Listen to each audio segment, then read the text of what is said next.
الحمد لله رب العالمين والصلاة والسلام على سيدنا ونبينا وحبيبنا وشفيعنا ومولانا محمد وعلى آله وأصحابه أجمعين وعلى كل من تبعهم بإحسان إلى يوم الدين. أما بعد، میرے عزیز بھائیوں دوستوں، السلام علیکم ورحمۃ اللہ وبرکاتہ۔ ایک حدیث میں رسول کریم سرور عالم صلی اللہ علیہ وسلم کا یہ ارشاد ہے کہ لا یؤمن احدکم حتی اکون احب الیہ من نفسہ ووالدہ وولدہ والناس اجمعین، او کما قال صلی اللہ علیہ وسلم، کہ تم میں سے کوئی شخص اس وقت تک مومن نہیں ہو سکتا،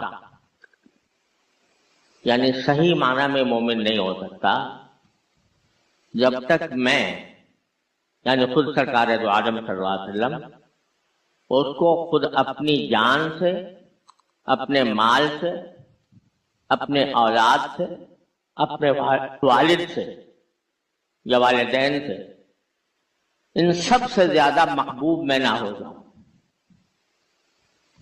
اس وقت تک کوئی مومن حقیقی معنی میں نہیں ہو سکتا جب تک کہ اس کے دل میں میری محبت خود اپنی جان سے بھی زیادہ ہو، اپنے مال سے بھی زیادہ ہو، اپنے والدین سے بھی زیادہ ہو، اپنی اولاد سے بھی زیادہ ہو۔ یہ ارشاد ہے رسول کریم سرور دو عالم صلی اللہ علیہ وسلم کا، اور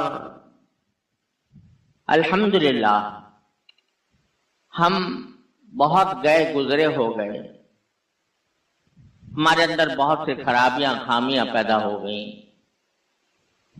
لیکن جو شخص کلمہ لا الہ الا اللہ محمد رسول اللہ پڑھتا ہے، اس کے دل میں نبی کریم صلی اللہ علیہ وسلم کی عظمت اور محبت جاگزین ہوتی ہے، چاہے وہ عملی زندگی میں کتنا ہی دین سے دور ہو، لیکن جب سرکار دو عالم صلی اللہ علیہ وسلم کا ذکر آتا ہے یا آپ کی محبت کا معاملہ آتا ہے تو اس میں کوئی مسلمان پیچھے نہیں رہتا، آپ کی عظمت اور محبت پر جان دینے کے لیے بھی تیار ہو جاتا ہے۔ اور ایسے واقعات بے شمار آپ نے سنے ہیں کہ کس طرح لوگوں نے سرکار دو عالم صلی اللہ علیہ وسلم کی محبت پر، آپ کے عشق پر، آپ کی عظمت پر اپنی جانیں نچھاور کی ہیں۔ حضرات صحابہ کرام رضی اللہ تعالی عنہم کی مثالیں تو بے شمار ہیں، کیا کیا مثال سنائی جائے، لیکن اس زوال کے دور میں بھی الحمدللہ ہر مسلمان کے دل میں سرکار دو عالم صلی اللہ علیہ وسلم کی محبت پیوست ہوتی ہے۔ یہ اللہ تعالیٰ کا بہت بڑا کرم ہے۔ نہ صرف یہ کہ محبت پیوست ہوتی ہے، بلکہ اسے انسان جزو ایمان سمجھتا ہے، ایمان کا لازمی تقاضا سمجھتا ہے۔ اللہ تعالیٰ کا فضل و کرم ہے کہ اس حد تک مسلمانوں میں سرکار دو عالم صلی اللہ علیہ وسلم کی محبت موجود ہے، لیکن کبھی ہمیں یہ سوچنا چاہیے کہ اس محبت کے تقاضے کیا ہیں۔ دیکھو، انسانوں میں محبتوں کی مختلف قسمیں ہوتی ہیں۔ محبت انسان کو باپ سے بھی ہوتی ہے، ماں سے بھی ہوتی ہے، بیوی سے بھی ہوتی ہے، بچوں سے بھی ہوتی ہے، اپنی اولاد سے یا اور دوسرے بچوں سے وہ بھی ہوتی ہے، استاد سے بھی ہوتی ہے، اور شیخ سے بھی ہوتی ہے، اور دوستوں یاروں سے بھی ہوتی ہے۔ لیکن ہر محبت کے رنگ مختلف ہیں۔ بچوں سے محبت ہوتی ہے، اس کو آدمی گود میں اٹھا لیتا ہے، اسے پیار کرتا ہے. تو یہ محبت جس طرح وہ بچوں سے کر رہا ہے، وہ اگر باپ سے بھی کرنا شروع کر دے، اس کو اچھے خاصے بیٹھے ہوئے ہیں ان کو لے کے گود میں لے کے پیار کرنا شروع کر دے، یہ اس محبت کا تقاضا نہیں ہے. اس کی محبت کا تقاضا کچھ اور ہے. ماں سے محبت کرنا اور بیوی سے کرنا، بیوی سے محبت کرنے کے تقاضے کچھ اور ہیں، اور ماں سے محبت کرنے کے تقاضے کچھ اور ہیں. دوستوں سے محبت کے تقاضے اور ہیں، استاد سے محبت کرنے کے تقاضے اور ہیں. تو جتنی دنیا کے اندر محبتوں کی اقسام پائی جاتی ہیں، ان میں ان کے تقاضے مختلف ہوتے ہیں. تو انسان جو اپنے کسی بڑے سے محبت کرتا ہے تو اس کے تقاضے بھی مختلف ہوتے ہیں. کوئی بڑا ہے، استاد ہے مثال کے طور پر، اس کی عزت کرے گا، اس کی عظمت کرے گا، اس کی حتی الامکان بات بھی مانے گا، لیکن ساتھ ہی اگر اس سے اختلاف بھی ہو جائے کسی معاملے میں تو کوئی برائی نہیں. امام ابو حنیفہ رحمۃ اللہ علیہ کے شاگرد تھے حضرت امام ابو یوسف بھی اور امام محمد بھی، لیکن ایسے شاگرد جو ان کے حلقہ درس میں بیٹھتے تھے، لیکن امام ابو حنیفہ ایک مسئلے میں کچھ رائے دیتے ہیں اور امام ابو یوسف کا مسئلہ کچھ اور ہے، امام محمد کا کچھ اور ہے. امام شافعی حضرت امام ابو حنیفہ کے نہیں، امام محمد کے شاگرد ہیں، اور امام محمد ابو حنیفہ کے شاگرد ہیں. لیکن جو طلبہ ہیں وہ دیکھتے ہوں گے کہ جگہ جگہ خلاف للشافعی، خلاف للشافعی، یعنی امام شافعی نے امام ابو حنیفہ سے بہت سے معاملات میں اختلاف کیا. لیکن جب قبر پر گئے، حضرت امام ابو حنیفہ کے قبر پر گئے امام شافعی رحمۃ اللہ علیہ، تو اس وقت میں وہاں جانے کے بعد، ان کے پاس جانے کے بعد اپنا مسلک چھوڑ دیا. ایک جو نماز پڑھی اس میں اپنا مسلک چھوڑ دیا، امام ابو حنیفہ کے مسلک پر عمل کیا، اور کہا کہ مجھے شرم آئی کہ میں اپنے استاد الاستاد کے پاس رہ کر میں اس سے اپنے عمل میں مخالفت کروں. تو استاد کی عظمت کا، محبت کا تقاضا یہ ہے کہ اس کو اپنے آدمی اس کی تعظیم کرے، اس کے حتی الامکان کہنا بھی مانے، لیکن رائے کا اختلاف ہو سکتا ہے اور یہ کوئی معیوب بات نہیں ہے، ہوتا رہا ہے ہمیشہ. لیکن سرکار دو عالم صلی اللہ علیہ وسلم کی محبت وہ ایک استاد والی محبت نہیں، وہ ایک باپ والی نہیں، ماں والی نہیں، بیوی والی نہیں، اولاد والی نہیں، وہ ساری محبتوں کی سرتاج ہے. اور اس کا جو اصل محبت کا اصل تقاضا ہے وہ سرکار دو عالم صلی اللہ علیہ وسلم کی اتباع، آپ کے بتائے ہوئے راستے پر چلنا، یہ ہے اصل محبت کا تقاضا. محبت کا تقاضا صرف یہ نہیں ہے کہ آپ نے سرکار دو عالم صلی اللہ علیہ وسلم کے نام پر صلی اللہ علیہ وسلم کہہ لیا، یہ تو ہے ہی واجب، کہنا ہی ضروری ہے، یا اتنا آپ نے کیا کہ بھئی جب ربیع الاول آیا تو ہم نے اپنے مکانوں پہ چراغاں کر لیا اور اپنے دوستوں کی دعوت کر دی اور رسول کریم صلی اللہ علیہ وسلم کے روضہ اقدس کی شبیہ بنا دی اور ساری ملک میں ایک میلہ لگا دیا اور محفلیں جما دی. یہ رسول کریم سرور دو عالم صلی اللہ علیہ وسلم کی محبت کا اصل تقاضا نہیں ہے. اصل تقاضا یہ ہے کہ جو کچھ آپ لے کر تشریف لائے تھے اس کے بارے میں ہر مسلمان اپنا جائزہ لے کر دیکھے کہ میں اس بات پر کیا عمل کر رہا ہوں. دیکھیے قرآن کریم نے یہ بیان فرمائی کہ ہم نے رسول کریم صلی اللہ علیہ وسلم کو 4 کاموں کے لیے بھیجا ہے. اللہ تعالیٰ نے کچھ بات ڈھکی چھپی نہیں رکھی کہ ہم نے کیوں سرکار دو عالم صلی اللہ علیہ وسلم کو بھیجا. قرآن کریم میں 4 آیتوں میں، الگ الگ 4 آیتوں میں سرکار دو عالم صلی اللہ علیہ وسلم کے 4 فرائض منصبی بیان فرمائے کہ ہم نے ان کام کے لیے بھیجا ہے آپ کو. ایک یہ ہے یتلو علیہم آیاتہ، وہ اس لیے بھیجا ہے تاکہ لوگوں کے سامنے اللہ کی آیتوں کی تلاوت فرمائیں، یعنی قرآن کریم کی تلاوت. دوسرے فرمایا کہ یعلمہم الکتاب، کہ ان کو اللہ کی کتاب کی تعلیم دے. پہلی تلاوت، دوسری تعلیم،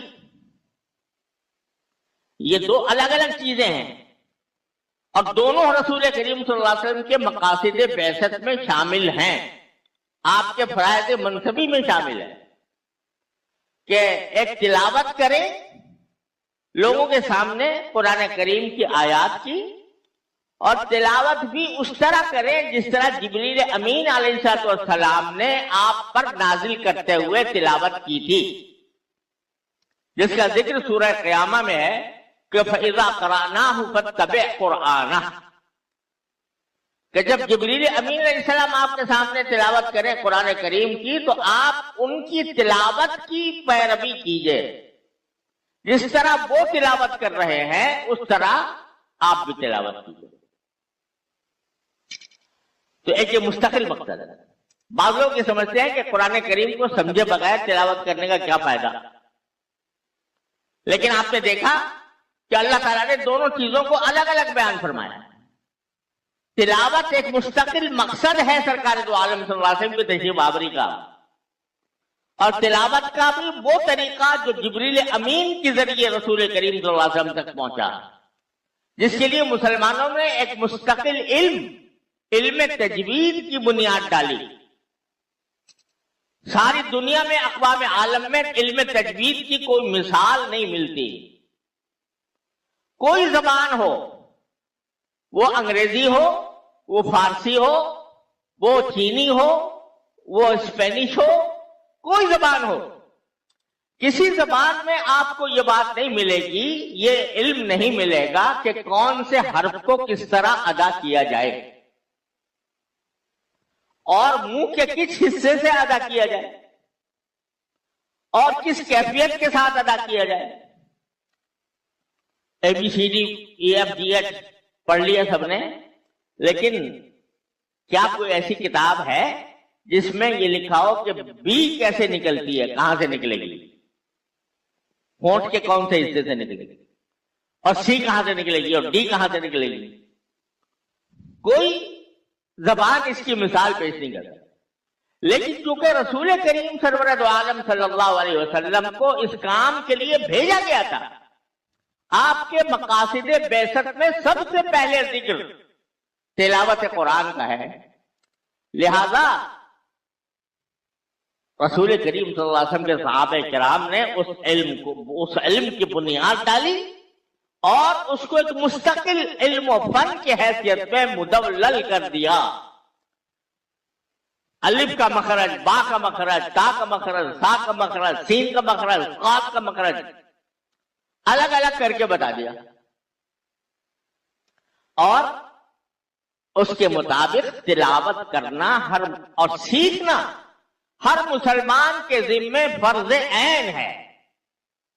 اتنا ہی فرض ہے جیسے نماز پڑھنا، اتنا ہی فرض ہے جیسے روزہ رکھنا، اتنا ہی فرض ہے جتنا زکات دینا.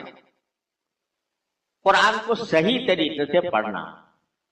اس لیے امت کا سلسلہ شروع سے یہ چلا آیا ہے کہ جب تک بچہ قرآن کریم پڑھنا نہ سیکھ لے اس کو کسی اور کام میں نہیں لگا. اب ہمارا زمانہ ایسا آ گیا کہ سب سے پہلے اس کو مونٹیسری میں بھیجو، مونٹیسری میں وہ ABC پڑھ لے گا، لیکن قرآن کی سورہ فاتحہ اگر اس سے پڑھوائی جائے تو وہ پڑھنے کے لائق نہیں. اگر گھر والوں نے کسی طرح اس کو سورہ فاتحہ یاد کرا بھی دی تو جس طرح پڑھنا چاہیے اس طرح نہیں پڑھے گا، تجوید سے خالی ہے. تو اب یہ جو پہلا مقصد تھا سرکار دو عالم صلی اللہ علیہ وسلم کے تشریف آوری کا، وہ آیات کی تلاوت. دوسرا مقصد تھا کتاب کی تعلیم، یعنی قرآن کی تعلیم. اس کے لیے آپ تشریف لائے تھے. اور تیسرا تھا حکمت کی تعلیم. حکمت سے مراد یہ کہ دانائی کی باتیں، کون سی بات سچ حق ہے، کون سی باطل ہے، کون سی کرنے کی ہے، کون سی نہ کرنے کی ہے، اور کون سا کام عقلی اعتبار سے درست ہے، کون سا میں انسان کی عقل ٹھوکر کھاتی ہے. یہ ساری باتیں آپ نے احادیث طیبہ کے ذریعے لوگوں کے سامنے بیان فرمائی، خود اپنے عمل سے بھی ظاہر فرمائی. اور آخری کام یزکیہم، کہ ان کو پاک صاف بنائے. پاک صاف بنانے کا معنی کہ ان کے اخلاق درست کرے،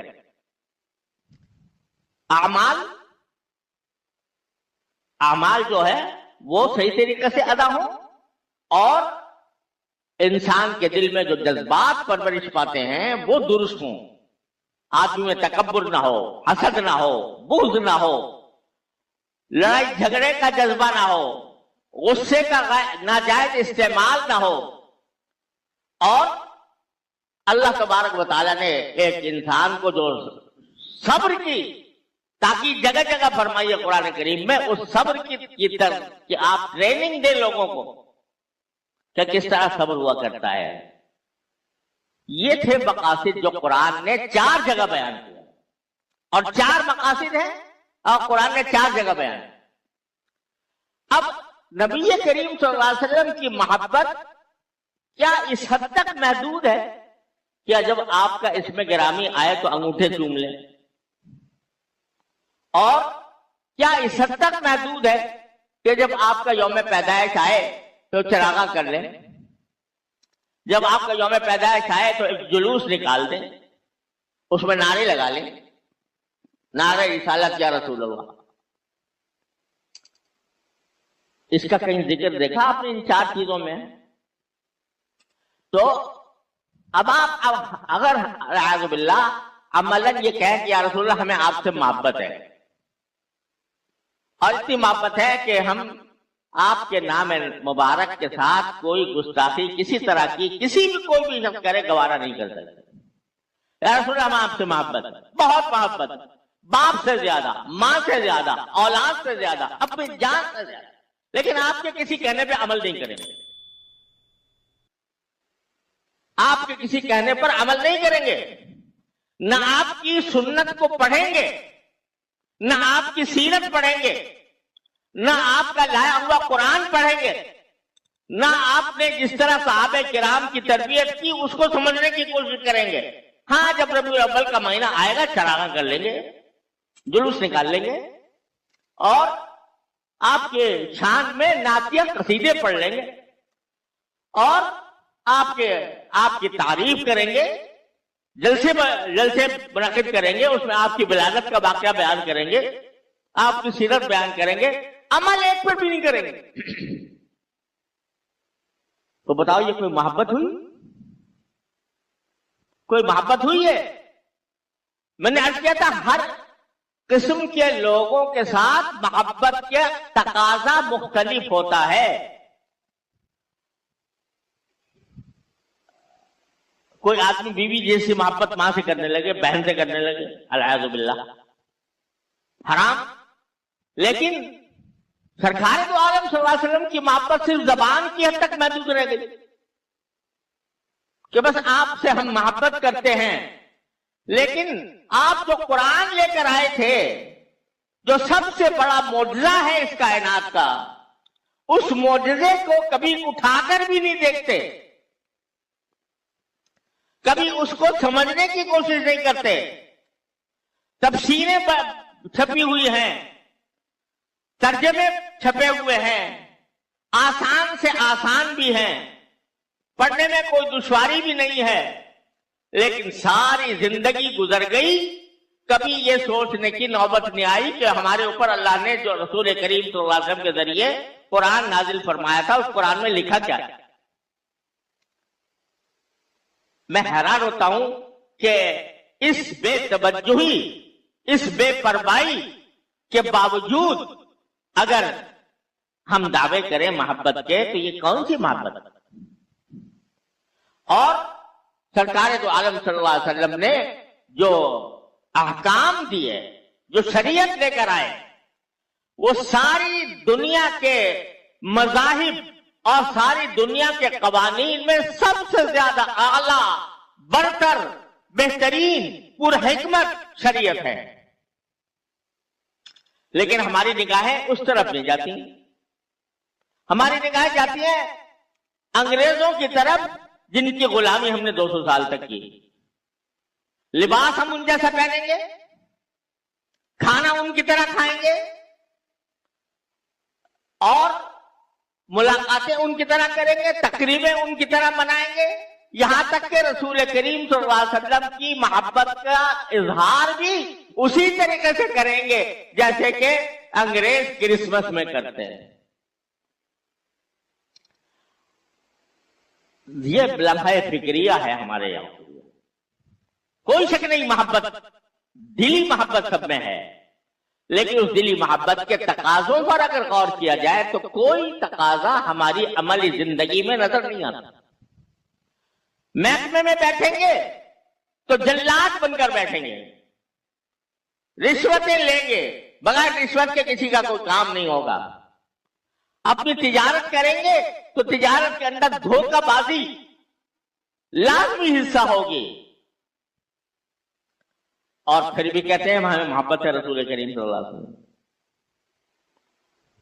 اور مزدوری کریں گے، ملازمت کریں گے تو رسول کریم صلی اللہ علیہ وسلم کے احکام کے خلاف اس میں کام چوری کریں گے، وقت چوری کریں گے، اور اپنے کاموں کے اندر کہیں یہ سوچ بھی نہیں آنے دیں گے کہ کون سی چیز حلال ہے، کون سی حرام ہے.